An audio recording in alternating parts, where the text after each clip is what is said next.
Hello' viewers, ই কুহিপাত word of the day ছেগমেণ্টলৈ আপোনালোক আটাইকে স্বাগতম জনাইছোঁ। এতিয়া ব্যক্তিত্বৰ ফালৰ পৰা আমাৰ মানুহ সাধাৰণতে দুই ধৰণৰ হয়। কোনোবা এক্সট্ৰভাৰ্ট হয়, যিয়ে নিজক খুলি দি ভাল পায়, আনৰ আগত নিজক মনৰ কথাবিলাক ভালকে খোলাকে প্ৰকাশ কৰে। আৰু কিছুমান মানুহ ইন্ট্ৰভাৰ্ট হয়, যিয়ে নিজৰ মনৰ কথাবিলাক নিজৰ ভিতৰতে ৰাখি ভাল পায়।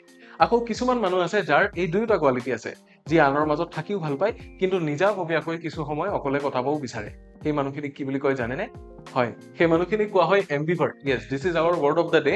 এম্বিভাৰ্ট ৱৰ্ডটো ফৰ্ম হৈছে এমবি প্ৰেফিক্সটোৰ লগত ভাৰ্ট শব্দটো লগ হয়। ভাৰ্ট মানে হৈছে এইটো টাৰ্ম কোনোবা ফালে গুচি যোৱা, যেনে কনভাৰ্ট, ঠিক আছে। চ' এমবি মানে হৈছে বোথ, অৰ্থাৎ যাৰ তাত বোথ ইন্ট্ৰভাৰ্ট এণ্ড এক্সট্ৰভাৰ্ট দুইটা কোৱালিটি থাকে, সেইজনেই হৈছে এম্বিভাৰ্ট। চ' ইয়াৰ মিনিংটো হ'ল আ person who has both introvert and extrovert qualities, ঠিক আছে।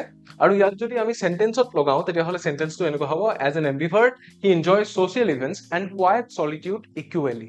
আপোনালোকে আমাক কমেণ্টত জনাবলৈ নাপাহৰিব আজিৰ এই ৱৰ্ডটো জানি কেনেকুৱা লাগিল। লগতে ৱৰ্ড অফ দ্য ডে ছেগমেণ্টৰ আৰু ভিডিঅ'জৰ কাৰণে আমাৰ চেনেলটো চাবলৈ নাপাহৰিব।